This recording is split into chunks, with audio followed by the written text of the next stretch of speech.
Hello, welcome to Gaming Etiquette. When to quit a game. Time is money, money is time, and games are both time and money. With certain services like Game Pass, it feels as if games are free because they come flowing from a subscription-based service. But in this context, we eliminate the money aspect of investment and now can only look specifically at the time investment. So the question becomes, how much time is reasonable versus unreasonable? Traditionally, games were designed to be very hyper-focused, small-scope experiences, ranging from roughly 5 to 10 minutes. Think of examples of arcade games all the way up to games like Tony Hawk, where you have a certain amount of time in a single area to experience as much of the game as possible. Another example being Crazy Taxi. It was designed to be a content-rich experience so that you could replay the same event over and over and over while experiencing new different things that you hadn't seen before in the map. A more modern example of this would be Metal Gear Solid Ground Zeroes. It's the same map rehashed with different objectives, story beats, and optimization routes that really got people thinking about the best way to tackle this one area, this one experience. When it comes to deciding whether or not we're going to commit to a real game though, a game that isn't just a few minutes, but a few hours, if not a few dozen hours. Games now can go up to 60-hour experiences, which developers soon found out isn't exactly the optimal amount of time. Bigger sometimes isn't better. We eventually do get exhausted from the experience. There's only so many interesting ways to rehash the same idea. And on that note, as Bungie said, it's 30 seconds of fun. And on that note, as Bungie said, it's 30 seconds of fun is to rehash of the same kind of combat experience with slight variations in environment, weapons, enemies, etc. to make it feel fresh. There's a certain point though, a certain plateau where you've experienced all the possible differentiations that there can be, and it gets a little bit stale. It gets predictable. And it's hard to gauge this for single-player games and multiplayer games. But as a general rule for multiplayer games, when I've played a multiplayer game a certain amount of time to a point where I can predict what my character is going to do, what the enemy is going to do, and I feel in my mind, I know exactly how this event is going to roll out, regardless of my skill level, that's a sign for me to either take a break from that multiplayer game or just shelve it forever in some cases. And you feel satisfied that I've experienced all the possible things that game could offer because I've seen it.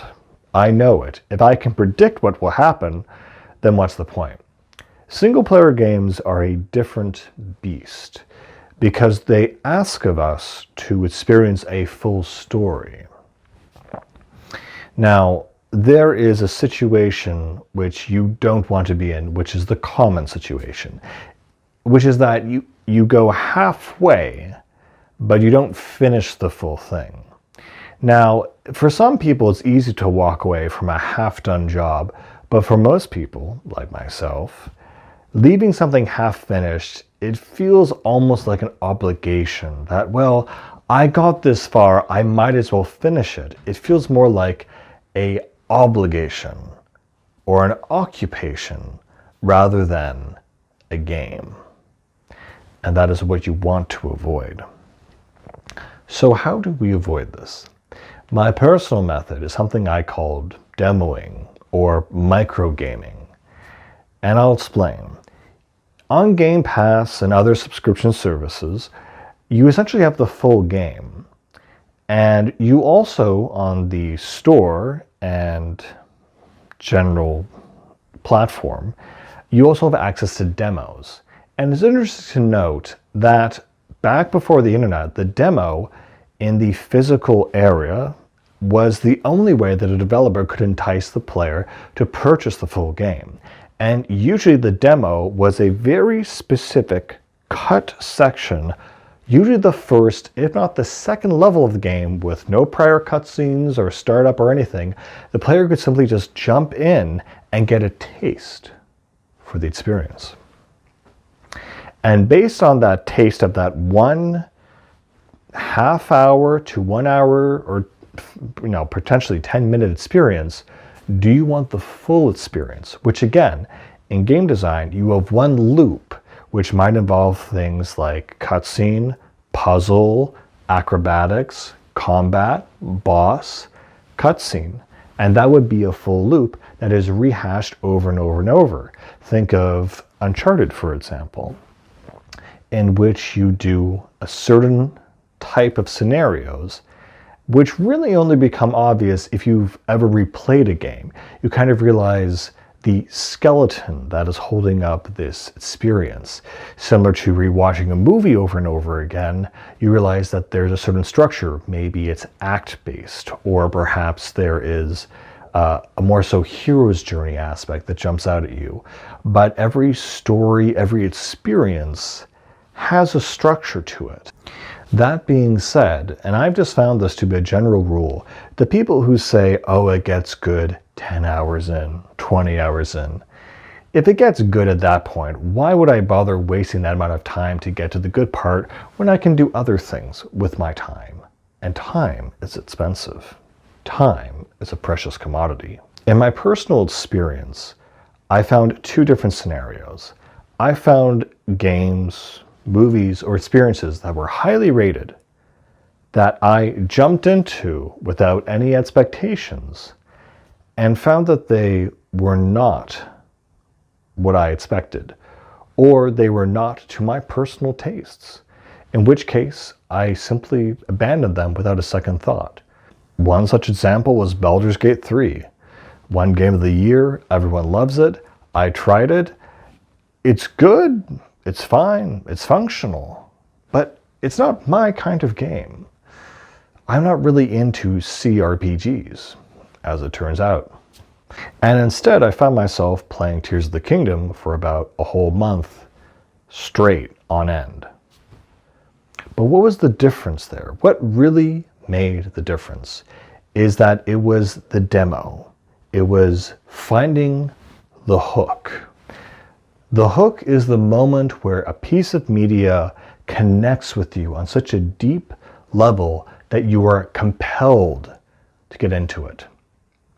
There is an idea of the notion of something versus the thing in actuality.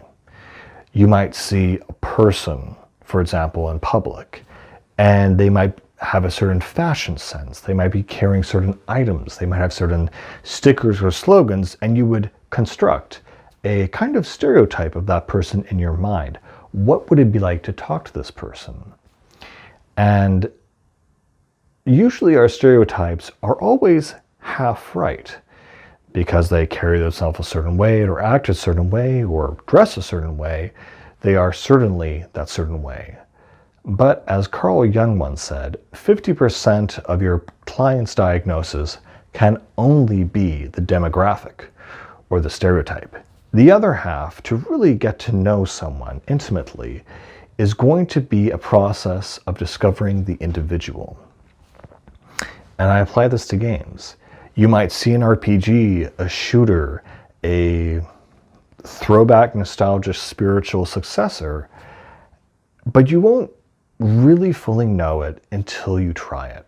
And this is where the miracle of subscription-based services come in. I personally am kind of against it. I believe in physical media collection. I believe in retaining those cherished experiences indefinitely. But there are advantages to the subscription-based service, which is immediate insight and in the immediate ability to try something and dispose of it without having the cost incentive or some cost fallacy to invest more of your time into that product. So, what do you really do? What I do is I start up a game with zero expectations. Could be a 10 out of 10, could be the worst indie game I've ever seen on the Steam page store.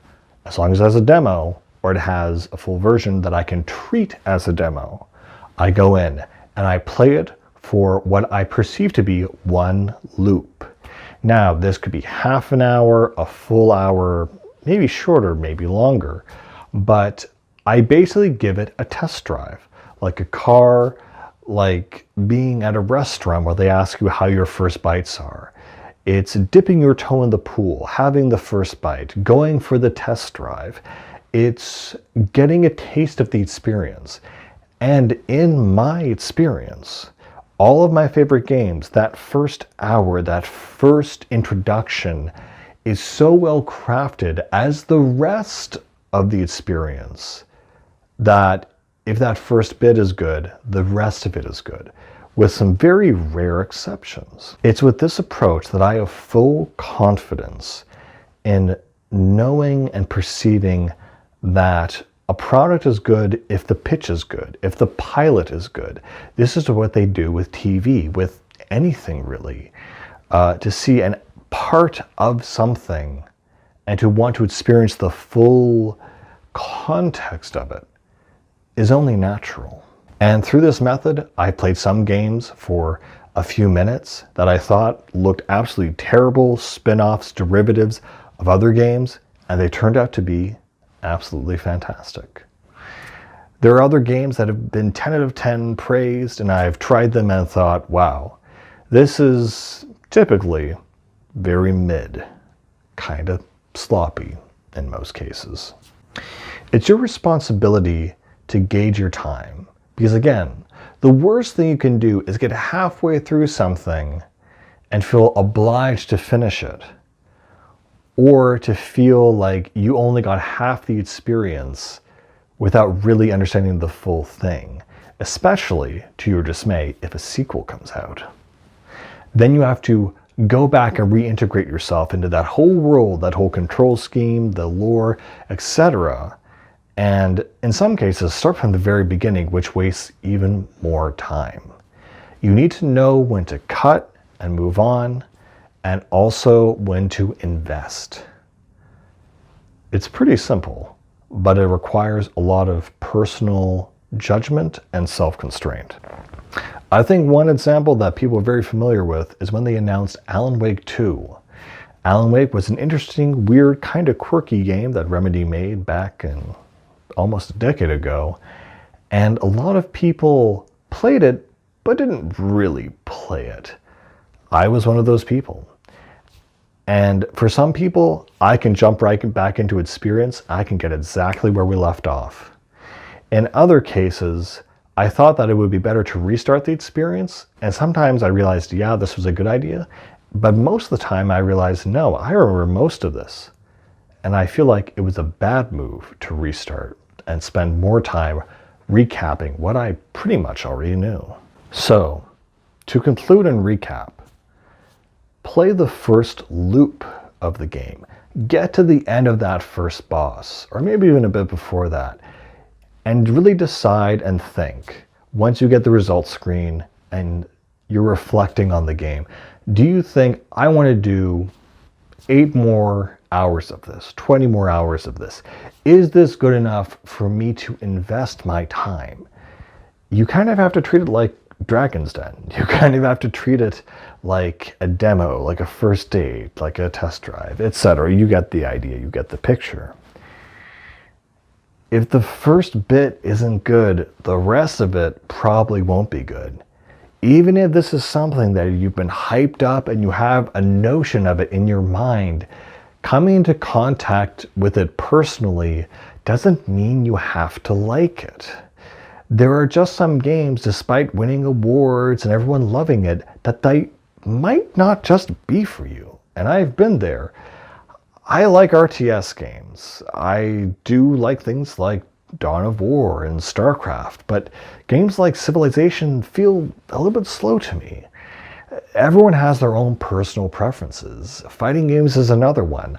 I enjoy fighting games, but the idea of investing and getting really good at a character for 10 to 20 hours doesn't make a lot of sense to me, especially when I myself am more interested in stories.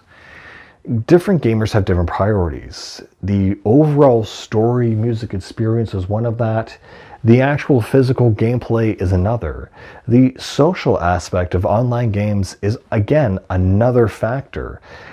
Sometimes when I play online games, I can only do a couple rounds until I kind of know everything that's going to happen. And for other people, they can play them almost indefinitely. So know what kind of gamer you are. Are you here for the story and the feeling of it? Are you here for purely the gameplay? Or are you here for a social aspect? And don't try to chain yourself, especially for their single player story-based experiences, to force yourself to like something simply because other people said it was good. Let the game convince you. And this is the biggest reason why I think people don't start the games in their libraries, is that they feel like they need to like it. They need to have this amazing experience that they've been promised and sold, and they need to go forward and try to get what they paid for. I'm here to tell you, you don't have to do that. Your experience is just as valid and just as subjective as someone else's experience. I know people who hate FPS, who hate racers, who hate certain games, and love other ones. I'm really bad at rhythm games. I kind of like them sometimes, but I'm no good. And I'm very honest with myself about that. So be a little bit introspective and just let the game convince you it's good. Don't listen to the reviews, don't listen to other people. Let an authentic moment happen. Games are experiences crafted by artists and technology that are so interesting and dynamic that it's impossible to put it into a single word or a single box. You kind of just need to let it happen. And if it doesn't happen, that's fine. And if it does, that's great too. You might be surprised at what you like. I know I have been. And also in general, with microgaming and subscription-based services, just try new stuff and surprise yourself. You might find a game you really love, and you might find a game that you shockingly really hate. And there are some stinkers out there, believe me. In any case, have an open mind, taste everything, but don't commit yourself and handcuff yourself out of peer pressure or other reasons. In any case, guys, that's all I have to say. And